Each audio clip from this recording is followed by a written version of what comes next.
Bonsoir, Erev Tov, c'est un plaisir d'être avec vous, de vous retrouver sur les ondes de Yeshiva Zoom Vinoam Hashem. Et nous allons tout de suite, Ezrat Hashem, ensemble étudier et découvrir des chidushim sur la paracha de Toldot, la paracha de cette semaine, Parashat Toldot, qui, par le mérite de ce limoud, nous entendions que des bonnes nouvelles pour nous, pour tout le clan d'Israël, la refoua shelema, la santé, qu'Akadosh Baruch Hu nous envoie la Géoula et qu'on n'entende plus ni des attentats, ni des malades, ni aucun souci pour tout le monde, que du bonheur et du sourire, de la simcha be'ezrat Hashem idbarach shemo. Moral Verabotai, dans la paracha de cette semaine, qui nous parle notamment de Yaakov Avinu, notre patriarche, le troisième père d'Israël sur les trois votes, Avraham, Yitzhak et Yaakov, la Torah va nous parler de sa naissance et de ses premiers pas dans la vie.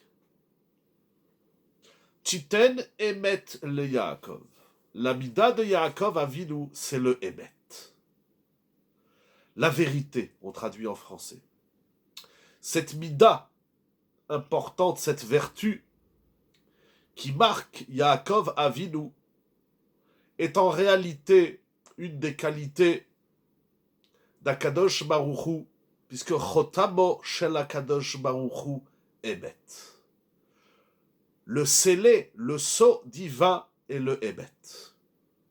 Cette mida de Emet et de son opposé, le sheker, le mensonge, est une mida qui nous accompagne à chaque instant de notre vie.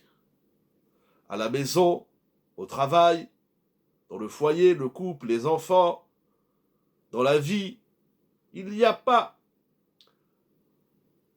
un épisode de notre vie, un instant de notre vie où nous sommes épargnés de ce carrefour Emet et Sheker. Les Mefarshim, notamment le Rambam, mais beaucoup de Mefarshim expliquent que Emet et Sheker sont le niveau de Adam Arishon, le premier homme avant la faute. Il n'avait pas encore la connaissance, on va traduire ainsi, du Tov et du Ra, du bien et du mal. Mais l'enjeu de tout ce qu'il avait à faire, c'était de choisir entre le vrai et le faux, le Emet et le Sheker. Ce n'est pas une tâche évidente, puisque l'homme, dans son mensonge, duquel il se convainc lui-même, pense être dans la vérité. Et d'ailleurs, une question dont nous allons traiter Bezrat Hashem ce soir, c'est de savoir comment reconnaître le Emet du Sheker. Tout le monde se dit dans la vérité. Personne ne prétend et personne reconnaît être dans le mensonge.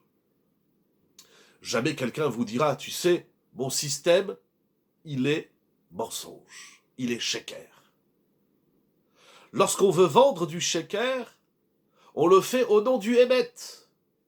Et on en est tellement convaincu soi-même de notre vrai mensonge ou de notre mensonge vrai. On en est tellement convaincu que notre mensonge est une vérité qu'on se bat, qu'on fait des guerres, des combats, quels qu'ils soient, pour vendre notre Emet, pour instaurer notre vérité. Au niveau familial, social, etc., l'homme établit une vérité qu'il saura défendre ou pas, mais il va à tout prix diffuser cette vérité. Il n'y a pas un système dans le monde, depuis Adam Arishon, qui reconnaît son mensonge. Tout le monde se dit être le système de la vérité. Tous les cultes, tous les systèmes soient-ils, les politiciens, les hommes d'affaires, de business, etc. Tout le monde dit mon système n'est pas seulement le meilleur, mais il est le seul système qui est émet. Et nous, dans la Torah, on dit aussi qu'on est émet, mais on affirme que non seulement nous sommes le émet, que la Torah c'est le émet, Akadosh Baruch Hu il est émet, mais qu'en vérité, le système de la Torah, il est le seul émet valable, et tout ce qui n'est pas Torah est mensonge sheker. Comment?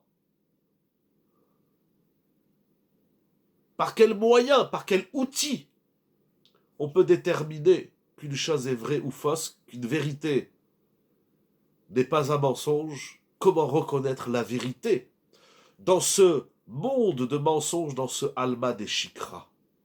Tout est mensonge, sauf la Torah. Mais cela n'est pas un discours propre à la Torah, puisque, encore une fois, il n'y a pas un culte, il n'y a pas un système soit-il qui disent pas pareil. Tout le monde dit la vérité, c'est nous, et les autres sont des menteurs. Personne n'accepte l'adage complètement mensonger et complètement farfelu de dire qu'il y a plusieurs vérités. Non, le Hémet, il est Echad. La vérité est une. Il n'y a pas deux vérités. Alors, comment reconnaître la vraie vérité? Comment se définit le Hémet? On peut avoir une discussion de comment se définit le Hémet, mais même ça, c'est presque megouchach, c'est presque une blague, parce que la vérité, elle doit se déterminer d'une façon unique et universelle. Parce que s'il y a une discussion, qu'est-ce que le Hémet? Est-ce que la vérité peut exister dans ce monde? Elle peut et elle doit exister. Sans quoi on ne peut pas vivre. Dans la Torah, c'est évident. Si on vit la Torah, parce que c'est un système que notre mère nous a inculqué, ou parce qu'on est né de mère juive, c'est pas ça le Hémet. Parce que si on n'est pas convaincu de notre Hémet, on ne peut pas le vendre. Dans le business, lorsqu'un commerçant vend un produit, il va vous dire que son produit, il est le meilleur et que tout le reste est pourri. Si je pense que je suis dans la vérité, mais que l'autre aussi est dans la vérité, je suis en train de dire que je ne suis plus dans la vérité. Puisque la vérité est Echad, le Hémet, il est absolu. Attention, le Hémet, c'est pas subjectif, c'est pas approximatif. Le Hémet, c'est un sans faute et sans faille. Donc si je prétends que je suis dans le Hémet, ça veut dire de facto que l'autre, il est dans le sheker. Si A est Hémet, B est mensonge et sheker. De dire moi j'ai mon Hémet et toi tu as ton Hémet, ça, c'est un mensonge absolu. Comment déterminer, trouver, définir le Hémet? C'est un grand sujet. Il n'y a pas très longtemps, j'avais fait un chiour lundi soir, la semaine dernière, je crois, ou la semaine d'avant. C'est quoi le Hémet? Quand est-ce qu'on a le droit de mentir? C'est encore une autre chez-là. C'est un sujet immense, le Hémet. Mais pour le comprendre, il faut étudier et analyser Yaakov Avinu. Parce que la mida de Yaakov Avinu, c'est le Hémet. Titen, Hémet, les Yaakov. C'est Yaakov qui va nous apprendre qu'est-ce que veut dire le Hémet et comment on devient un homme de vérité. Le Hémet, c'est pas quelque chose qu'on invente, c'est un travail immense. Rav Wolbe dans Aleshou Chelegmet, il a toute une maréchet pour expliquer c'est quoi le Hémet, comment ça se définit, comment ça se vit. Parce qu'il y a des gens qui disent des vérités, mais ils ne pratiquent pas cette vérité. Donc il y a un décalage entre ce qu'ils disent et ce qu'ils font. Ça aussi, c'est un mensonge. Le Hémet, il laisse pas la place au Sheker. Il laisse pas la place au compromis. Le Hémet, il est absolu. Sur le site internet de la Yeshiva qui arrive Bezrat Hashem. Voilà, Bezrat Hashem sur le site www.sejnis.com. Merci pour la publicité. Il y aura très prochainement Bezrat Hashem 48 shiurim que nous avons fait à la Yeshiva, Torah Traim au Sej à 10 sur le Hémet, basé sur les enseignements et le Sefer, le livre de Rav Wolbe. Donc c'est un sujet immense. Ce soir, nous allons voir un point, Bezrat Hashem, puisque c'est Yaakov Avinu qui écrit, qui dessine la mida du Hémet et qui la vit. C'est ça qui est intéressant. Parce que dire une vérité, mais vivre le contraire de cette vérité, ça prouve même que ce que j'ai dit, c'est pas Hémet. Le Hémet ne supporte pas l'incorrection. Le Hémet ne supporte pas l'à peu près. Le Hémet, c'est un sans faute et un sans faille. Vous posez une très bonne question. Est-ce que dans ce monde, on peut le trouver? Est-ce qu'on peut être Hémet? Je vous réponds non seulement qu'on peut, mais on doit. Alors nous allons voir sans plus tarder qu'est-ce que ça veut dire le Hémet chez notre patriarche Yaakov Avinu, alav shalom. Il y a dans la paracha de cette semaine, au chapitre 27, depuis le début, la Torah nous raconte, au début du chapitre 27, que Yitzhak Avinu veut bénir son fils Esav. Comme ça, Vaïkra et Esav beno Agadol, comme ça la Torah dit, Yitzhak il appelle son fils le grand, et il lui dit voilà, tu sais, j'ai vieilli, le jour de ma mort approche, et je voudrais te bénir. Yitzhak Avinu invite son fils Esav pour le bénir avant de mourir. Mais voilà que le plan de Yitzhak est déjoué. Par qui? Par son épouse. L'histoire de Shalom Bayit, incroyable entre Yitzhak et Rivka. C'est un autre sujet. Et voilà que Rivka entend que Yitzhak a le projet de bénir Esav. Rivka, elle a un autre projet. Elle veut que la bracha de Yitzhak, qui marche plus que la sienne, parce qu'en vérité, que Yitzhak bénisse Esav, si Rivka, tu veux que Yaakov, il ait la bracha, tu n'as qu'à lui faire une bracha. Mais Rashi nous dit au début de la paracha que la prière de Yitzhak est supérieure à celle de Esav, à celle de Rivka, puisqu'il n'avait pas d'enfant, et c'est par le biais de la prière de Yitzhak qu'ils seront exaucés, qu'ils auront un enfant. Il explique Rashi, parce que Yitzhak est fils de Tzadik, Tzadik ben Tzadik, mais Rivka, elle n'a pas des ancêtres qui sont des Tzadikim. Et la tfila d'un tzadik ben tzadik, elle marche mieux que la tfila d'un tzadik ben racha. Comme ça, il explique Rashi. C'est un sujet en soi extrêmement profond et magnifique.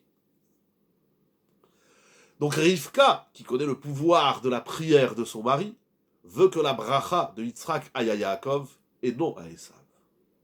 Alors, elle va, je le dis vulgairement, déguiser son fils Yaakov, parce que Yaakov lui dit, mais si je me présente à Yitzhak, à mon père, mais il va me toucher, parce que Yitzhak, à ce stade, Vatirhena Enav Merot, ses yeux se sont assombris de voir, il ne le voyait plus.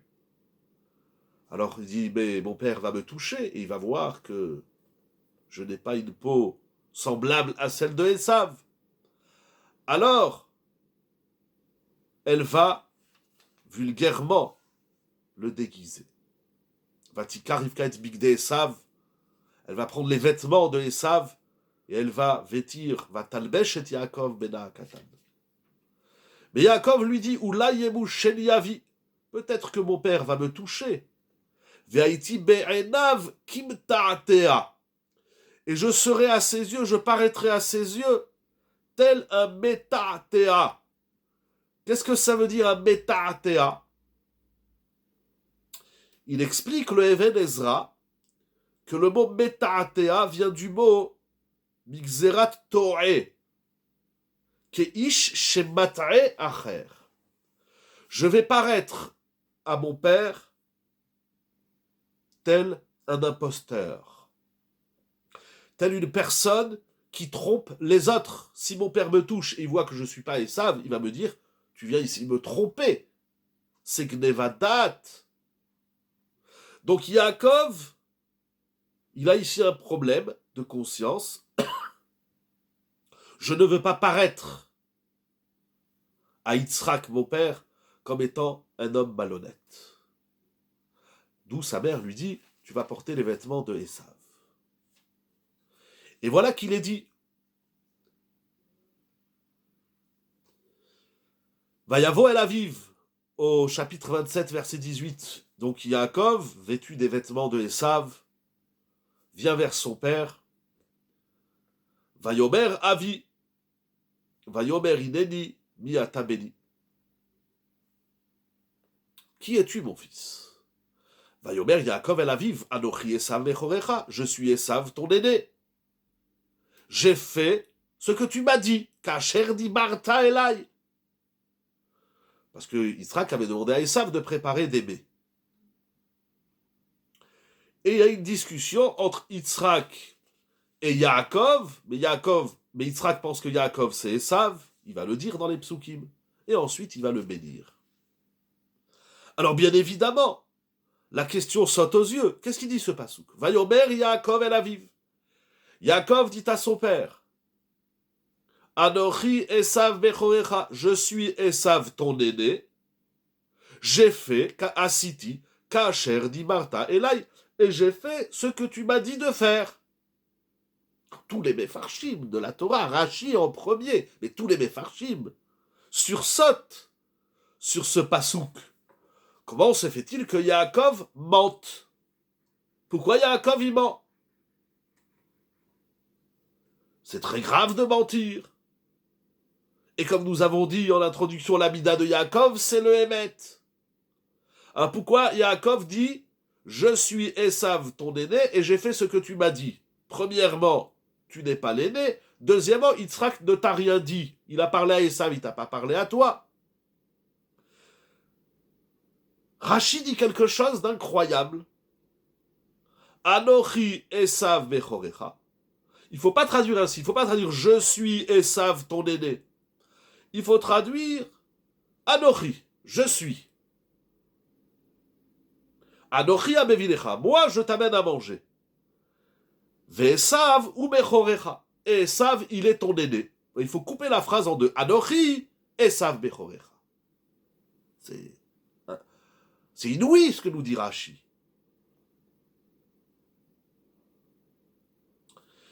Et c'est quoi la suite du verset? J'ai fait ce que tu m'as dit. C'est-à-dire que Yaakov prétend être Esav et Yitzhak a dit à Esav, tu m'amènes à manger.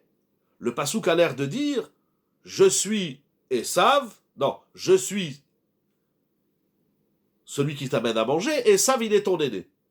J'ai fait, puisque c'est Yaakov qui parle, alors il faut retraduire tout le pasouk, j'ai fait ce que tu m'as dit, mais moi je t'ai rien dit, j'ai parlé à ton frère, pas à toi. Non, il dit Rashi, j'ai fait plein de choses dans ma vie comme tu m'as dit. Quand je te dis j'ai fait ce que tu m'as dit, c'est pas j'ai fait là, maintenant ce que tu m'as dit, parce que maintenant tu m'as rien dit. C'est incroyable comment Rashi traduit le pasouk. Tous les mefarshim s'étonnent sur cette lecture. En vérité, c'est ramené déjà, cette idée de Rashi, elle vient du Zohar. C'est écrit dans le Zohar, ce qui dit Rashi, c'est écrit dans le Zohar. Non pas que je lise le Zohar, je ne suis pas du niveau, bien évidemment, mais comme ça, c'est ramené même dans Rashi Mikraot Gedolot, Ayen Zohar, Chelek Aleph, page Kouf Samer Zaïd Amoudbet. Incroyable, cet enseignement de Rashi et de Rabbi Shimon Bar Yochai. Mais alors maintenant, on va tous mentir, pardon que je dis tous, je vais mentir, et chaque fois on me dire, ah, tu mens? Je dis, non, mais j'ai pas dit que c'est moi. Je dis, c'est moi qui fais ça dans la vie, et puis ça, c'est pas moi. Alors on va déjouer comment l'homme de vérité, il est en train d'écrire une vérité en mentant. Comment ça marche? Rashi nous surprend parce qu'il va le répéter au verset 24. Puisque Yitzhak, donc il touche, il sent qu'il y a quelque chose qui ne va pas, il touche Yaakov, Geshana Vamouchecha Beni, est-ce que tu es vraiment mon fils? Dire quelque chose qui ne sentait pas tel qu'on le dit n'est pas du mensonge. Dire quelque chose. Non, pardon, j'ai pas compris votre question. dire quelque chose qu'on ne dit pas, c'est pas du mensonge? Non, si vous voulez renvoyer la question, il dit ce qu'il dit. C'est clair, je suis Esav, ton fils, ton aîné, comme ils disent les psukim. Qu'est-ce que Rachi? Comment? Il a dit quelque chose pour que son père comprenne une chose, mais il disait autre chose. Il dit une chose. On frôle le Gnevadat, les Mefarshim soulèvent la question. Moi, je te pose une question. Est-ce que c'est de l'eau? Ne me dis pas oui, c'est de l'eau. Et dans la bouteille, il y a du coca. Là, dans le verre, c'est de l'eau. Non, je voulais dire, il y a le verre, il y a l'eau.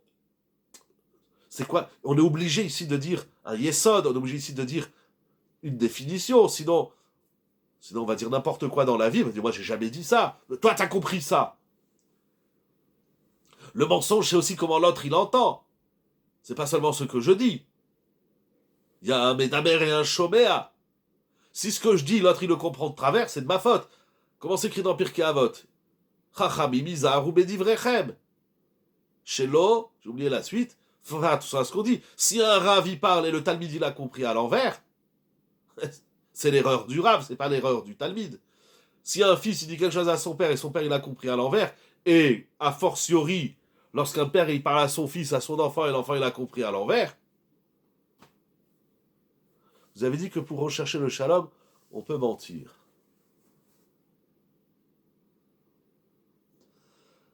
Je voulais pas le dire, pourquoi? Parce que je l'ai déjà dit. On va voir ce soir un autre Yesod Be'ezrat Hashem, mais je vais vous faire plaisir parce que Rabbi Chaim Kanievski, Zecher Tzadik Livracha, c'est ramené dans le livre de Ravalar Torah Traim, il explique comme ça, il dit en vérité Yaakov il a menti, mais pour le shalom c'est moutar, c'est permis. Donc c'est une très bonne réponse. Vous avez dit la réponse de Rabbi Chaim Kanievski, mais ça rentre pas dans les mots de Rashi, ça explique pas Rashi. Ça nous donne pas un guéder, une définition, un yesod. Mais c'est une bonne, très bonne réponse. Chazak ou Baruch. Mais ce qui est délicat, même si on dit qu'on a le droit de mentir pour le shalom, c'est que là, Yaakov Avinu, il est en train d'écrire le Hémet. Et comment c'est la définition de Hémet, de lui dire quand est-ce qu'on a le droit de mentir, c'est intéressant, c'est une approche. On va donner une autre réponse ce soir. Enfin, pas une réponse, moi j'ai pas de réponse. C'est à moi que je dis cette question, tous les Mefarshim la soulèvent, tout le monde soulève cette question. C'est trop gros, c'est trop... Justement, peut-être que justement, le mensonge ici, il est trop gros qu'on est obligé de l'expliquer. Et d'ailleurs, nous allons voir tout de suite, je vais montrer encore quelques psukim. Donc, Perek Rav Zayin Pasuk Rav Dalet. Donc, Yitzhak, il sent qu'il y a quelque chose qui ne va pas.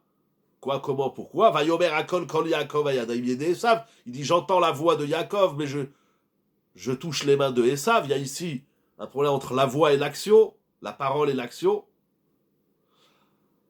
Il ne le reconnaît pas, dit la Torah. Veloi Kiro, Mevayevarechehu. C'est surprenant. Si t'es pas sûr qu'en face de toi, il y a Yaakov, il y a Esav, alors pourquoi tu le bénis? Bon. Et il lui repose la question. Il l'a béni, mais il lui repose. Vayomer Atazé béni Esav. Yitzhak dit à Yaakov, en tout cas à ce personnage qui est devant lui, es-tu mon fils? Es-tu celui Atazé béni Esav? Tu es celui-là, tu es Esav? Parce que s'il avait dit, est-ce que tu es Esav? On me dit oui. J'ai deux noms, mais des Esav, il y en a plein. Atazé béni Esav. C'est vraiment, il pointe du doigt. Donc si je dis quelque chose et l'autre il comprend de travers, c'est de ma faute. Et qu'est-ce qu'il dit Yaakov? Vayomer Ani. Il dit je, J-E. Et là aussi dit Rashi, Lo amar Ani Esav. Et là, Ani. Il n'a pas répondu oui, je suis Esav. Es-tu Esav? Réponse oui, je suis Esav. Question, es-tu Esav? Réponse oui. Non. Réponse je suis. Il n'a pas dit je suis Esav. Il n'a pas dit est-ce que tu es Esav? Il a répondu oui. Il a dit es-tu Esav? Es-tu mon fils? Atazé béni Esav. Il le pointe du doigt. C'est démonstratif. Atazé béni Esav. Il répond je suis. Il dit Rashi, il n'a pas dit quoi? Il n'a pas dit Velo Amar, Ani Esav. Et là, Ani, il n'a pas dit je suis Esav. Il a dit je suis Ani. Incroyable.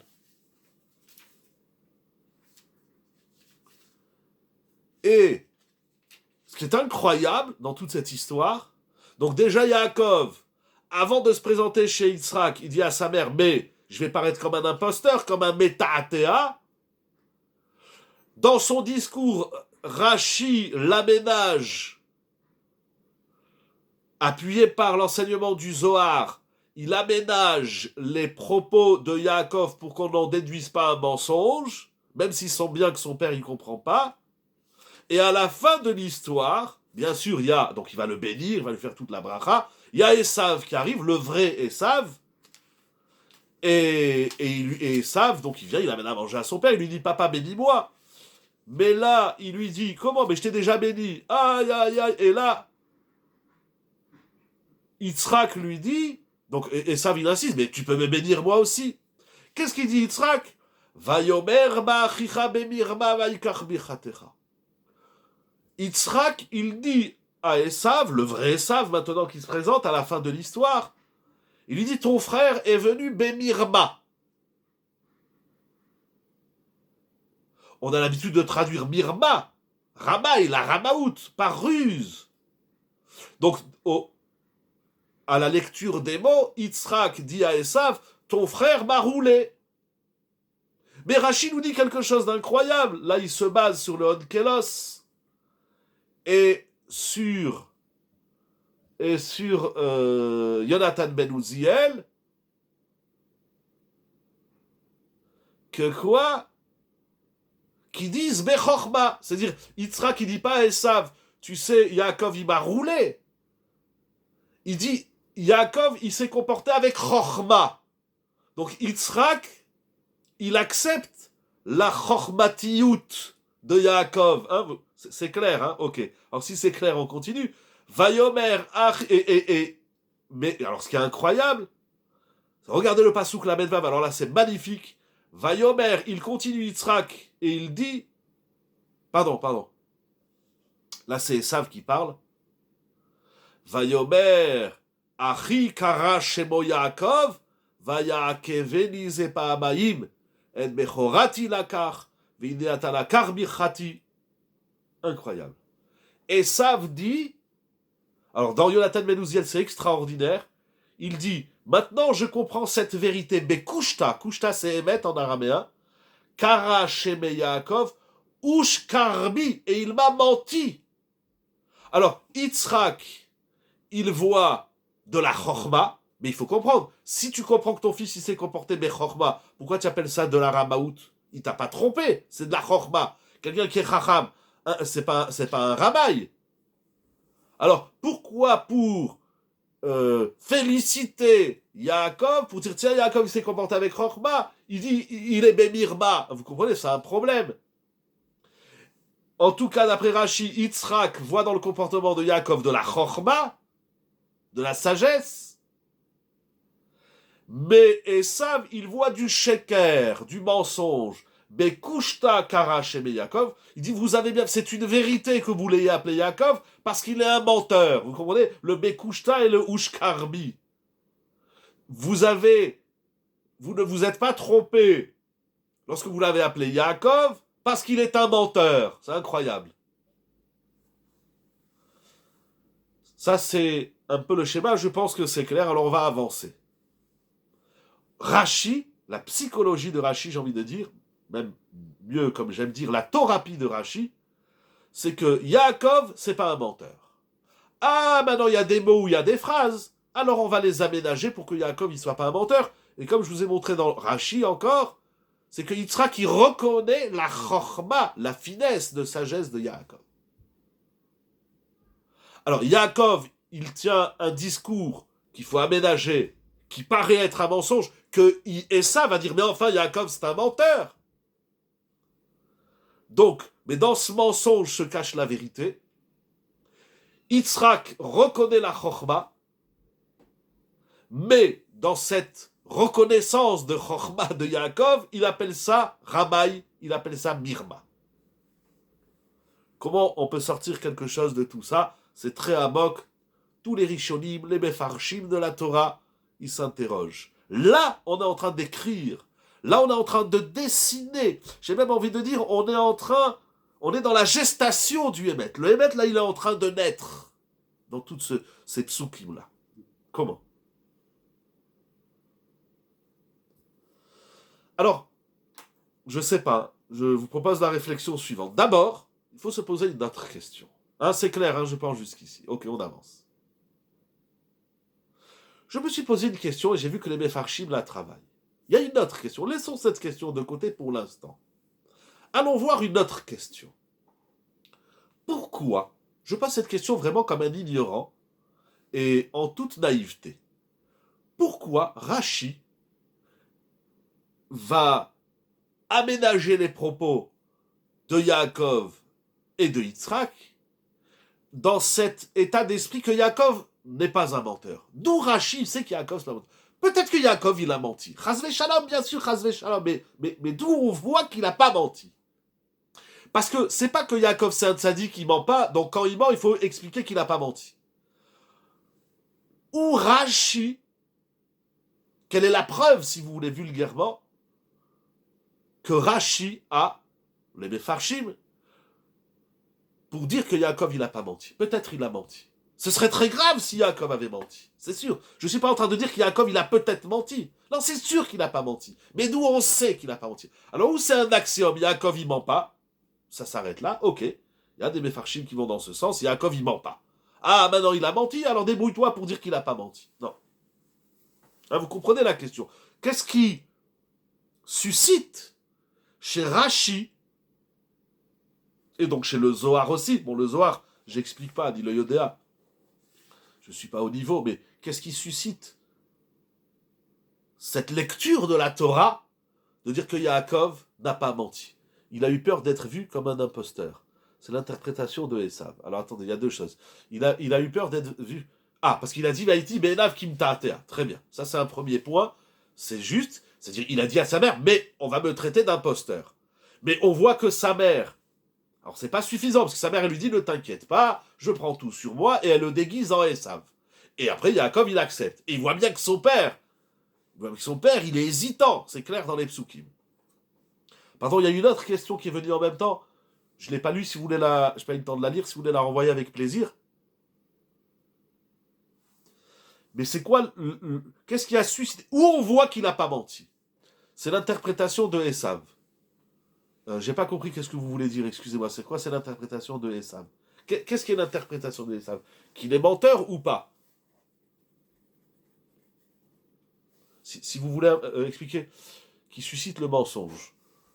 Non, mais avant d'arriver à la fin du Passouk 36, selon la lecture de Yonatan Ben Uziel, peut-être même Onkelos, qu'est-ce qu'il dit Onkelos? Lamed Vav, non, il ne parle pas de mensonge.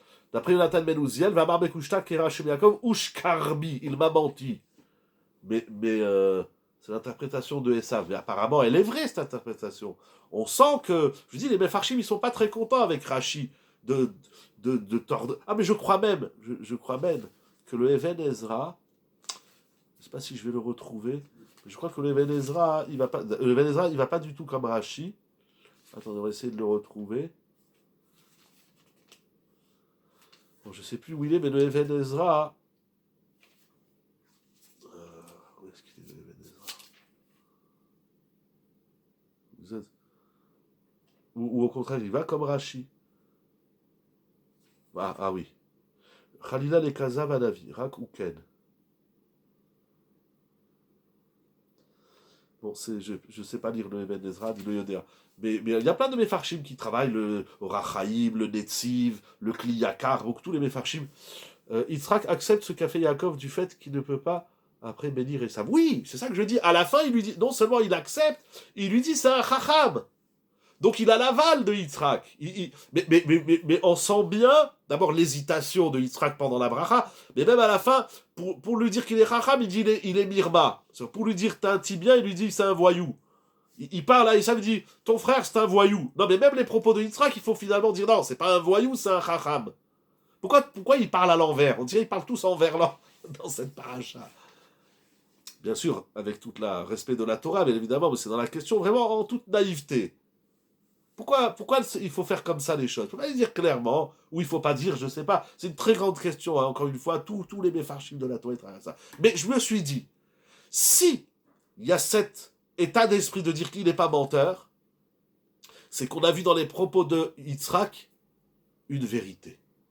Alors, j'ai trouvé deux Mefarshim, de grands Mefarshim de la Torah, que je vais vous dire tout de suite, qui travaillent cette question. Le premier, c'est le Zera Shimshon.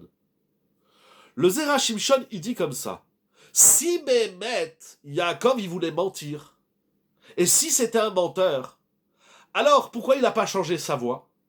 Il va porter les habits de Esav. Comme ça, quand son père il le touche, il sent ses poilus. Très bien. Mais il dit, c'est les shaker, ayame shane kolov et diburo keshel Esav. C'est ce qu'il va dire Yitzhak. Yitzhak, il dit, j'entends la voix, ve'akol kol Yaakov et ayadaim yede Esav. Quand tu mens jusqu'au bout. Tu mens pas de telle manière où tu risques de te faire attraper. Donc techniquement, ce que j'appelle techniquement dans ce pirouge du Zera Shimshon, c'est que Yaakov, il n'a pas menti. On le voit bien parce qu'il ne se comporte pas comme un menteur. Ça, c'est au moins le premier point qui a suscité l'état d'esprit de Rashi et Mefarshim. Je veux marier Rashi au Zera Shimshon, ça veut dire... Mais si tu mens, alors mens bien, comme on dit vulgairement. Mais on dit ailleurs que pour faire croire un mensonge, nous y arrivons tout de suite.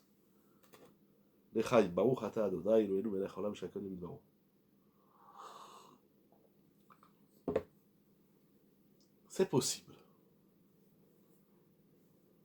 C'est possible. Mais nous y arrivons tout de suite à ce... Ça, c'est un autre Rashi dans le Chumash, mais nous y arrivons. Le deuxième point, d'une extrême profondeur.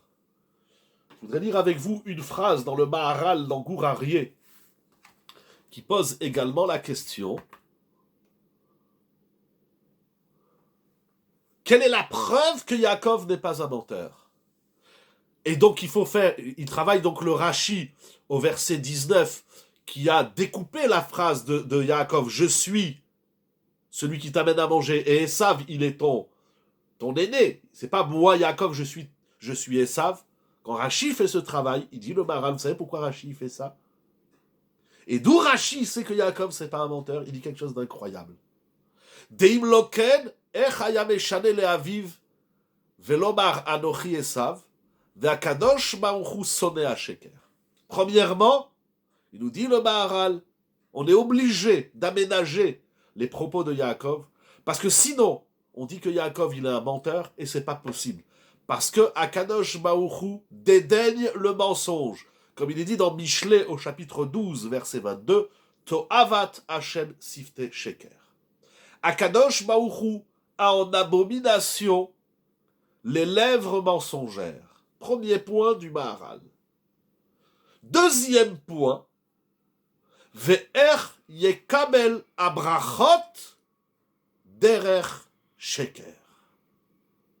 Il va te donner encore d'autres choses, j'ai dit une phrase. La première, que je me il n'aime pas le mensonge. Mais ce qui m'a surpris, titillé, Ve'er yekabel abrachot derer sheker. Le Maharal, il nous pose un problème de conscience. Yaakov, il va recevoir les bénédictions et elles vont marcher. Elles vont fonctionner, ces brachot. En tout cas, il va les recevoir. Il dit le Maharal, un menteur ne peut pas recevoir la bracha. Bracha et sheker, c'est antinomique. C'est pas possible. Il n'explique pas pourquoi et comment on peut se l'imaginer, on peut se faire des raisons, on peut comprendre ce qui est écrit ici. Je ne sais pas si c'est ça qui veut dire le Maharal. Il faut fouiller dans tous ces autres livres. Mais on ne peut pas recevoir la bracha lorsqu'on ment. C'est impossible. Le sheker, c'est le contraire de la bracha. Le contraire du mensonge, c'est pas la vérité. Enfin, c'est aussi la vérité, c'est la bracha. Là où il y a du mensonge, il ne peut pas y avoir de bracha. C'est impossible. Incroyable ce qu'il dit le Maharal. Donc le Maharal, un kadosh, nous fait réfléchir sur... C'est-à-dire peut-être qu'au début, si nous on était là, ou si les journalistes, les minéem, ces voyous de l'histoire, ces barbares de l'histoire, c'est-à-dire que pour le shalom, on peut mentir et que le shalom est le keli marzik de la bracha, exact. Ça, j'y ai pensé, mais j'avais pas prévu de le dire, donc en votre nom, exactement. À réfléchir, parce que bracha et sheker, exactement, c'est incroyable ce qui est écrit ici. Si nous étions là-bas et on voit la scène, on dit, Dans notre tête, on est en train de se dire, mais Yaakov, il est en train de mentir, là. Bon, on va voir où on va y... Ça, c'est la fidélité, mais ce n'est pas là-dessus. Oh, ça veut dire, mais Chazak ou Maour. Ça veut dire que jusqu'à l'acceptation de la bracha, on se pose la question, est-ce qu'il ment ou pas? Je dirais même plus, on aurait affirmé qu'il ment. Mais dans les minutes qui suivent et dans l'histoire, on voit que la bracha, elle s'impose, elle fonctionne, elle est reçue par Yaakov. Alors rétroactivement, il faut dire qu'il n'a pas menti. Il ne peut pas y avoir de bracha lorsqu'il y a du mensonge. C'est énorme. Les gens, ils cherchent des ségoulottes toute la journée. Les gens, ils inventent des ségoulottes. Les gens, ils créent des ségoulottes. Les gens, ils miroitent des ségoulottes. Il y en a une qui est extraordinaire. Arrêtons. Pardon, je m'excuse. Arrête, je me parle à moi, de mentir. Là où il y a du... Tu peux faire toutes les ségoulottes de ce que tu veux. Tu peux lire 1000 fois les télim par jour. Mais si, comme vous avez dit, s'il n'y a pas le Kéli de la bracha, et le Kéli de la bracha, c'est le Emet. C'est incroyable ce qu'il nous dit le Maharal. C'est Nora Ve'ayom. Alors, je ne sais pas, j'espère que je ne me trompe pas. Je pense que c'est une vérité, j'espère que je ne me trompe pas. C'est que c'est en effet rétroactif. Mais c'est Yaakov, il dit, moi je mens pas. Tu vas le voir. Tu le vois pas encore? Ça se voit pas. Ça s'entend même que je suis en train de mentir. Mais tu vas voir dans la suite de l'histoire que ce n'était pas un mensonge. Et tu vas te débrouiller. Et heureusement que Rashi Akadosh et que le Zohar Akadosh sont là pour nous réécrire les propos tenus de Yaakov.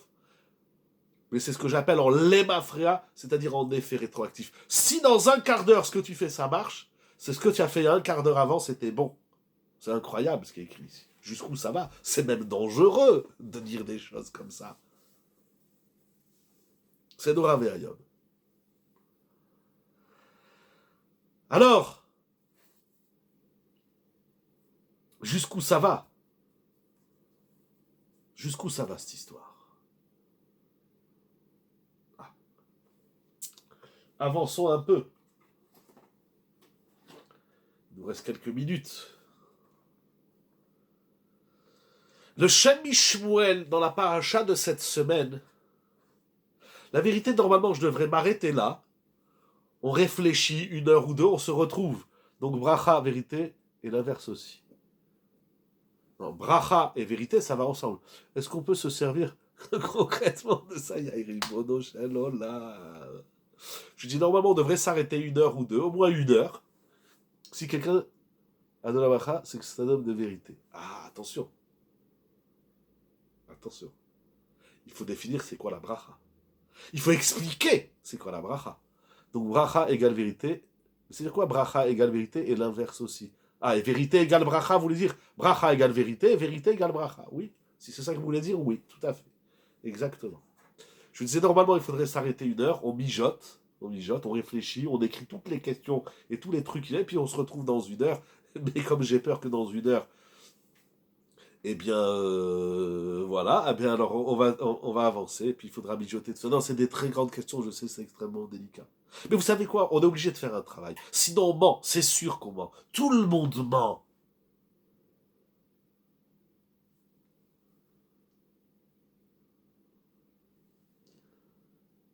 Exactement, klala égale mensonge. Bien sûr, tout à fait, c'est juste. Continuez effectivement les formules, vous allez voir, c'est incroyable. Incroyable.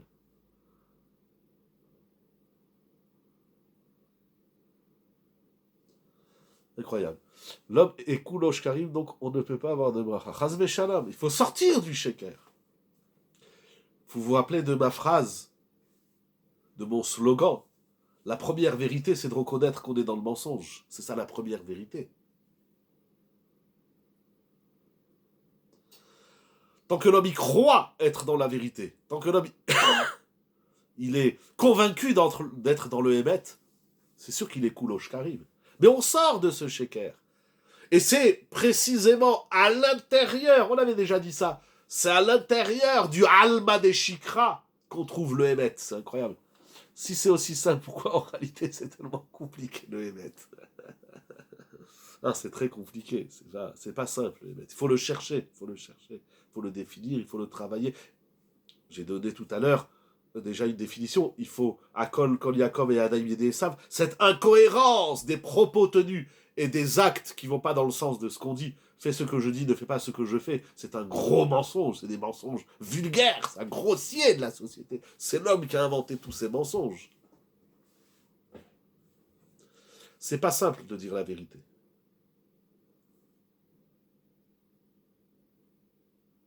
Là, ce soir, je suis d'accord avec vous, c'est pas simple la vérité. C'est beau, c'est une aventure extraordinaire. Mais cette phrase du Maharal, elle m'a tellement interpellé, je ne pouvais pas la garder pour moi. Yekabel abrachot derer sheker.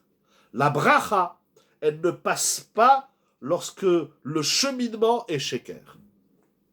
Alors avançons un peu, parce qu'on a dit qu'une partie des chidushim, comme il ne reste pas beaucoup de temps, c'est dommage. Le Shem Mishmuel, dans la paracha de cette semaine, il ramène au nom de Rav Bounam, Rabbi Bounam de Parchisra, quelque chose d'incroyable. Je vais vous le lire dans les mots.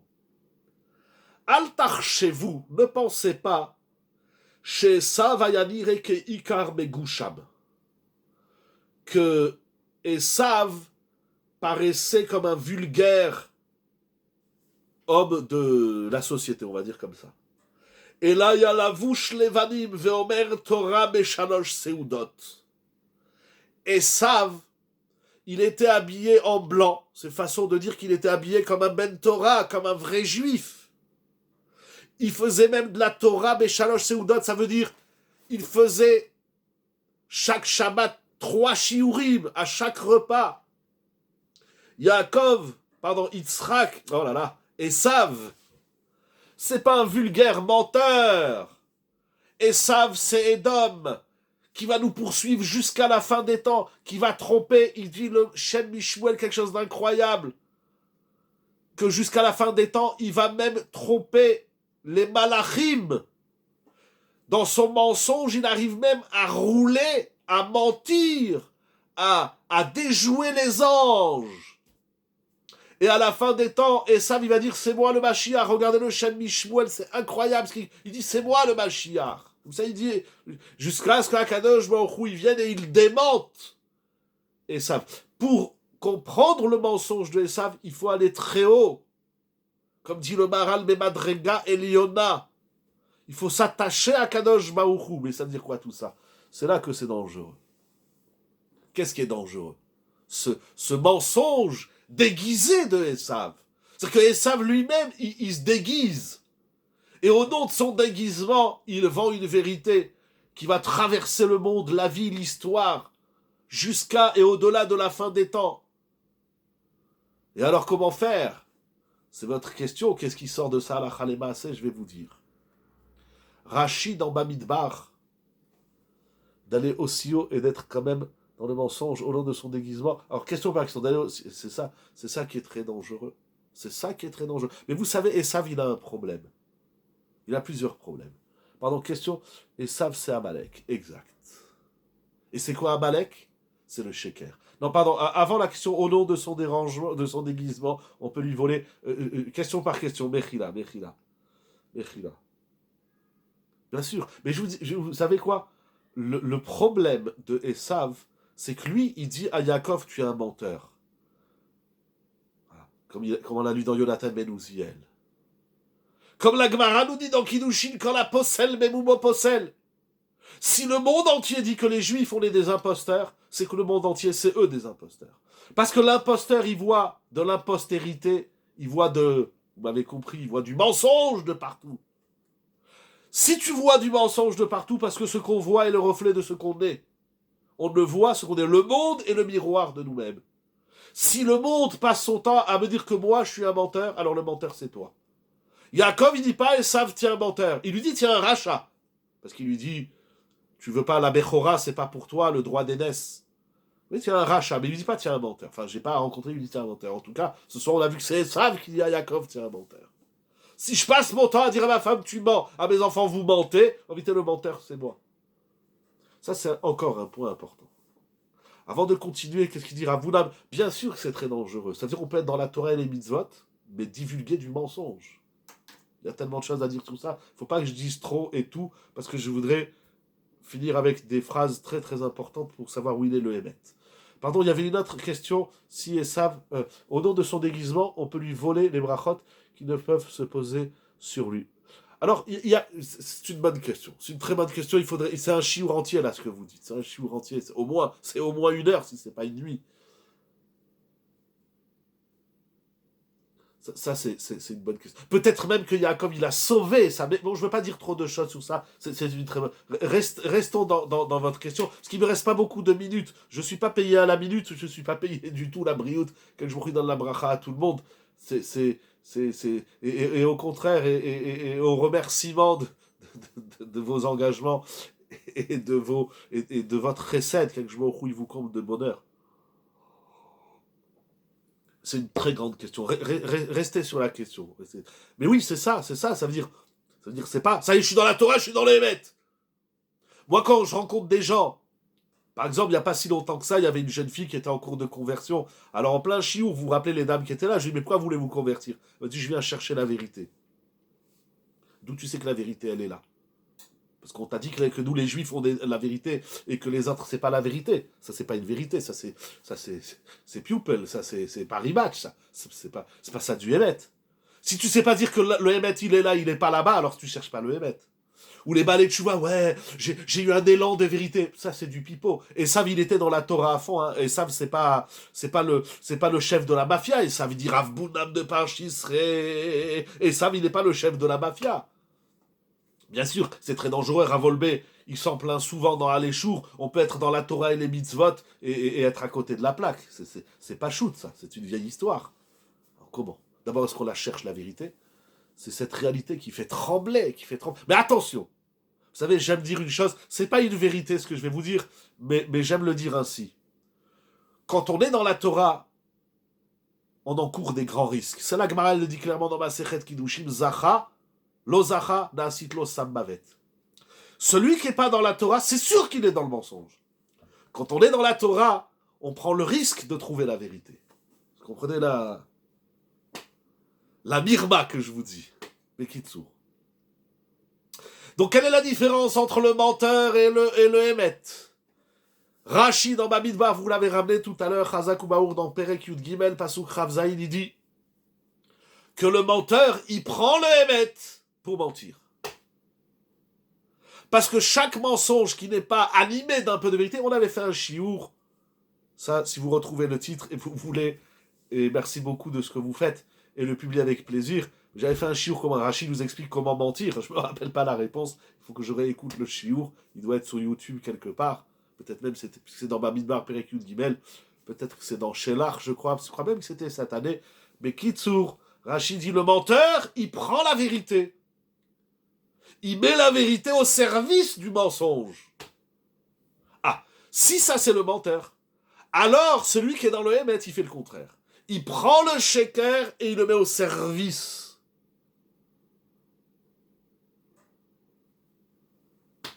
Pas au service. Mais on va dire, il prend, comment j'ai écrit? Le menteur prend le Hémet pour produire du sheker. Mais celui qui est habitué, il prend le sheker pour faire ressurgir le Hémet. Comment ça se traduit? D'abord vis-à-vis de lui-même, bien sûr. Bien sûr. Parce que le vrai menteur, il se ment d'abord à lui-même, comme je disais au début. Le menteur, il se convainc de son mensonge. Il va penser que c'est une vérité. Et il va vendre son mensonge au nom de la vérité, de laquelle il s'est lui-même convaincu. Bien sûr, c'est d'abord un travail vis-à-vis de soi, tout à fait. C'est juste.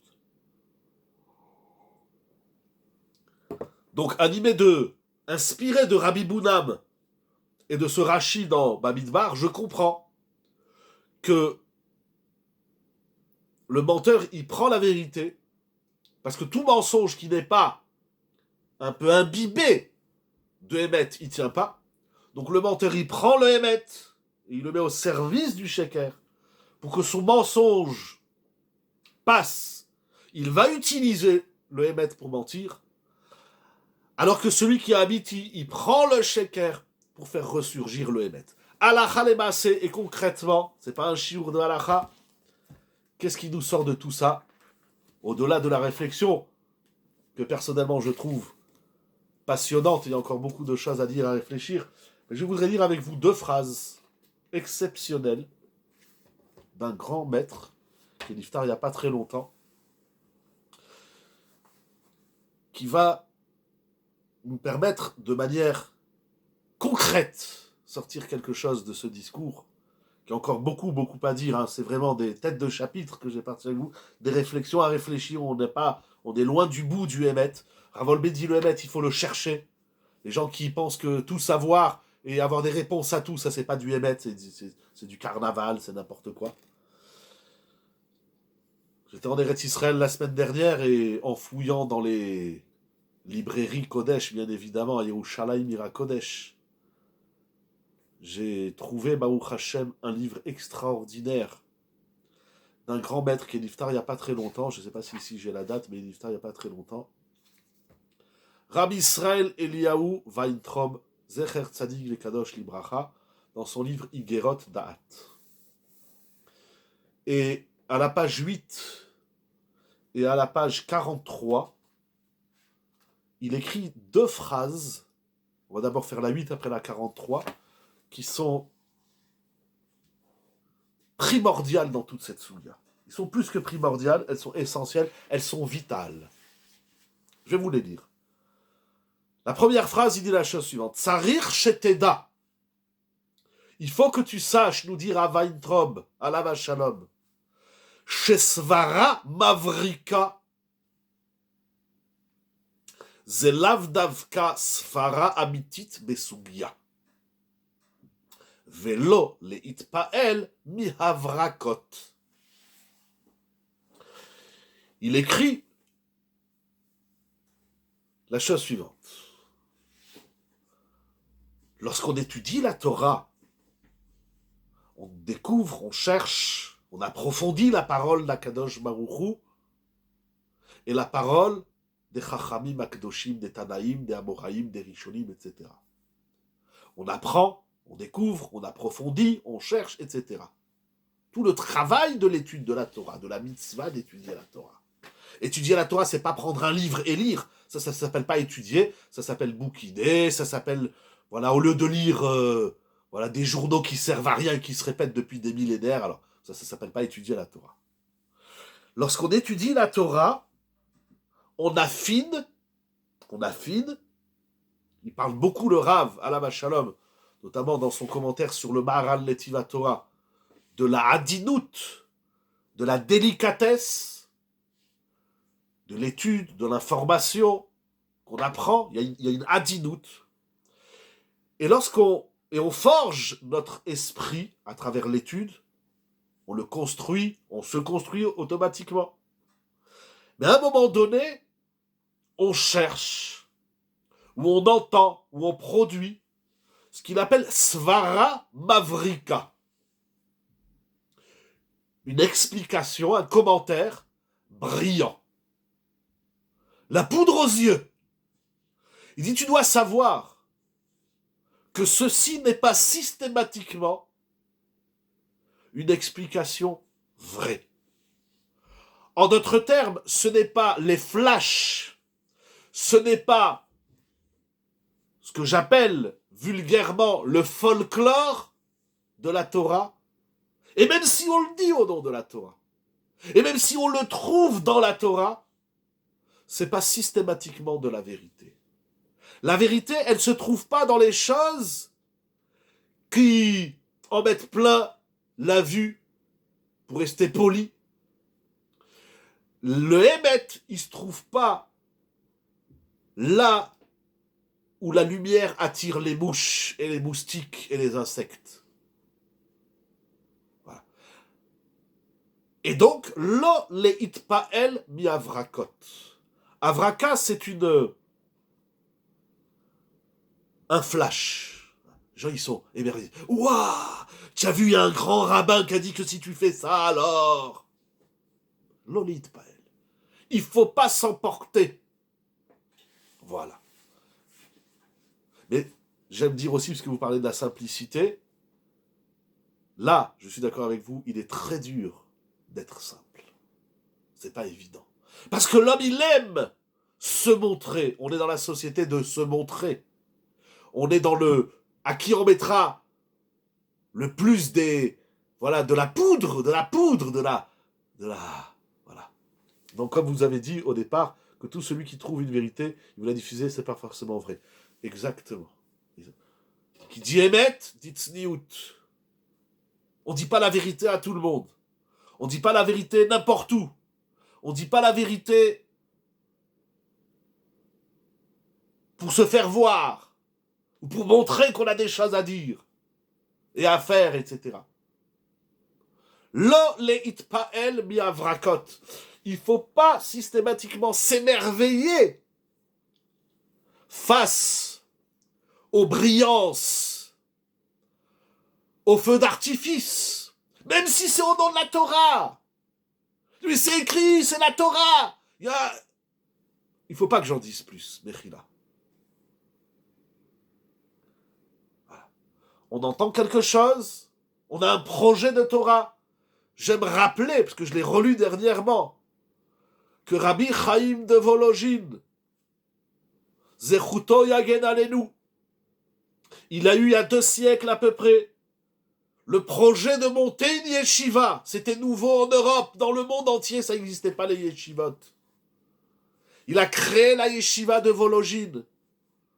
Il est parti voir son Rav, son Rebbe, le Gaon de Vilna. Il a dit, Rav, je veux ouvrir une yeshiva.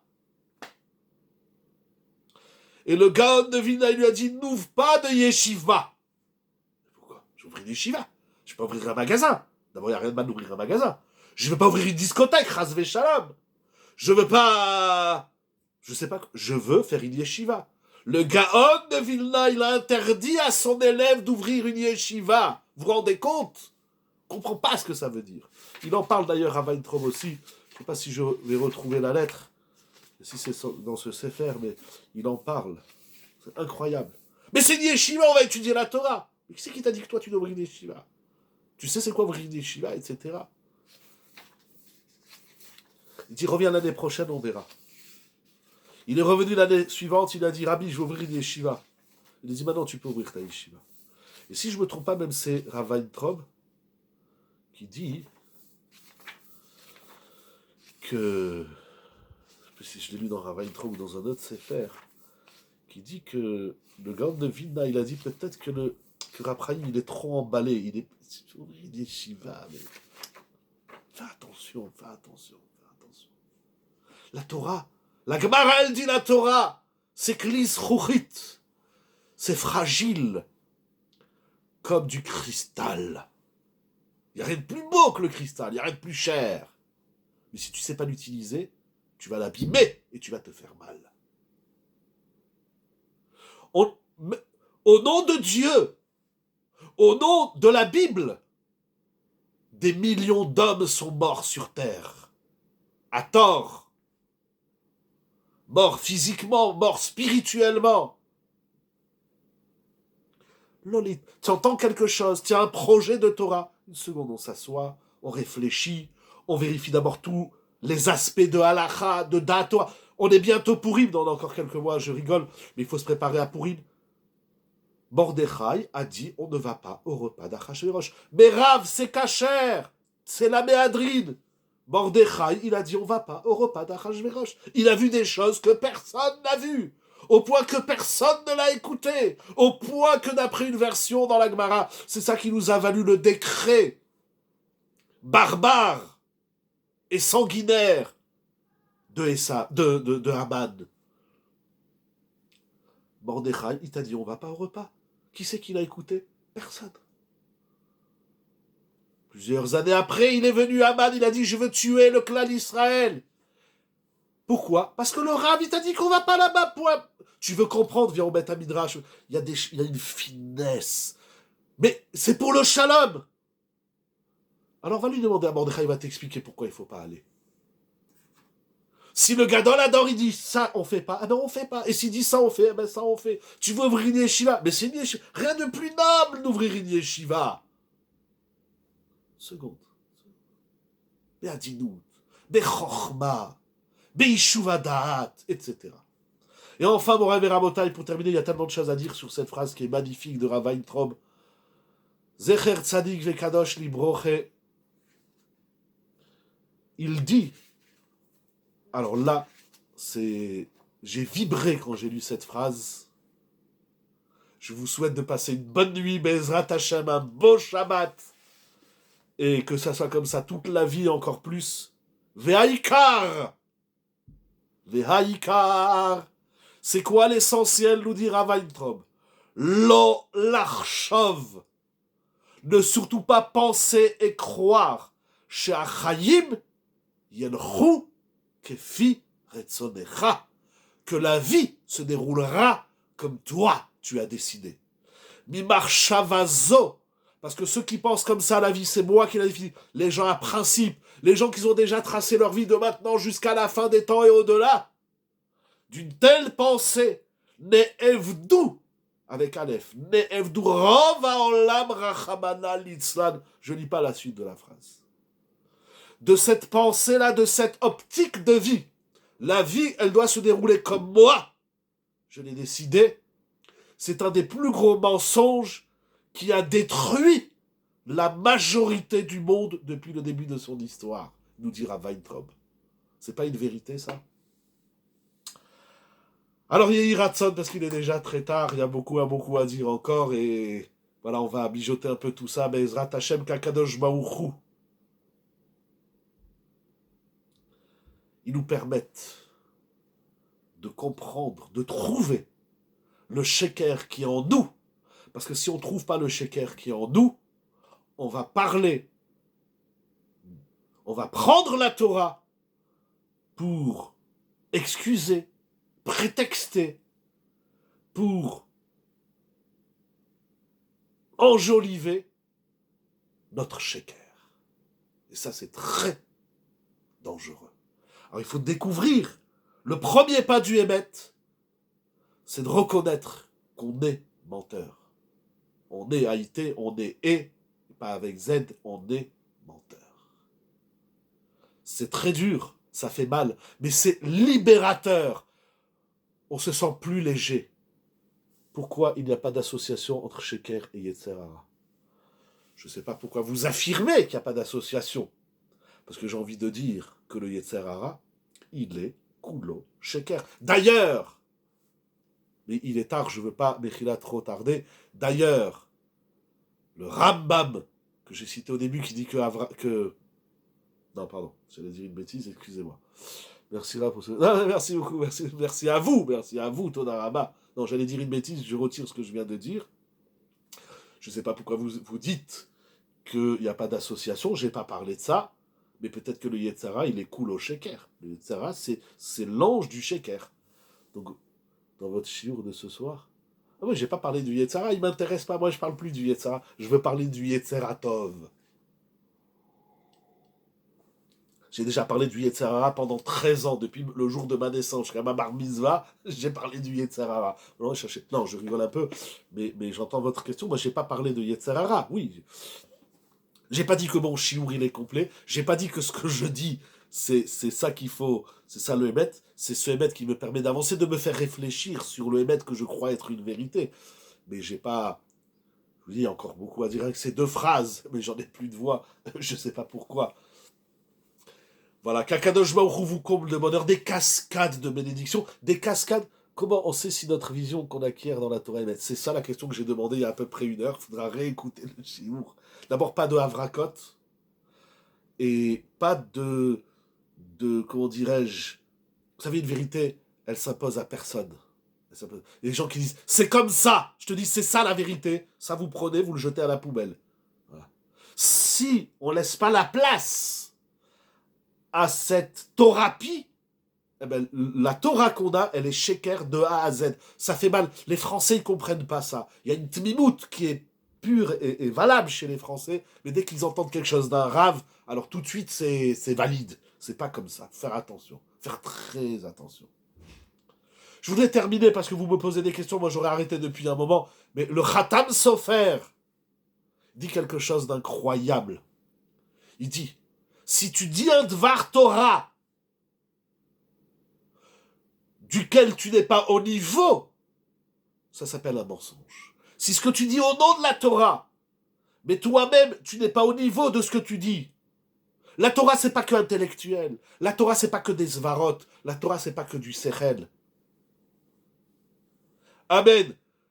Chazaku Baruch Havu, Shabbat Shem dans la joie et la vérité. Si tu dis une vérité, mais c'est une vérité absolue. Merci beaucoup. Enseignement. Je lis comme ça, tout le monde entend. Rosh Chodesh Mevorach, Shabbat Shalom. Si je dis un émet, mais je ne suis pas moi au niveau de ce émet, c'est-à-dire qu'il y a un décalage entre le émet que je dis et le émet que je vis, alors ce que je dis, c'est plus une vérité. Comme ça, il dit le Khatam Sofer. C'est pas, les gens, ils disent, ouais, mais dans la Torah, c'est écrit. Chut, ne me dis pas qu'est-ce qui est écrit dans la Torah.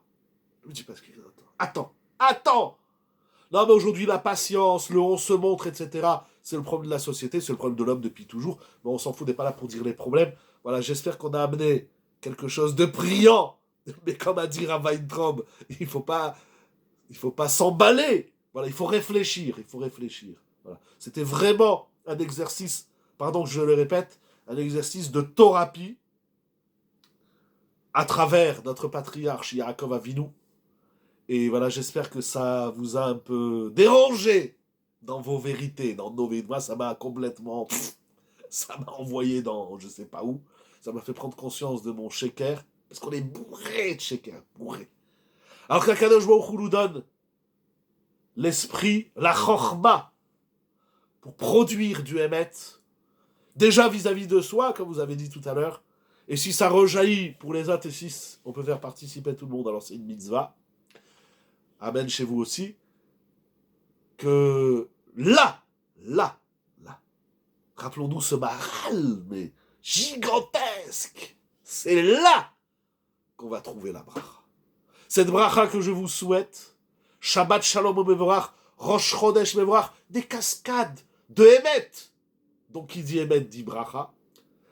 Des Kakadosh Baruch Hu vous comble tout le clan d'Israël de bonheur, de sourire, de joie, de mariage, de naissance, etc., de parnassa, de shalom baït, à la mémoire d'un jeune homme qui a subi les conséquences de la barbarie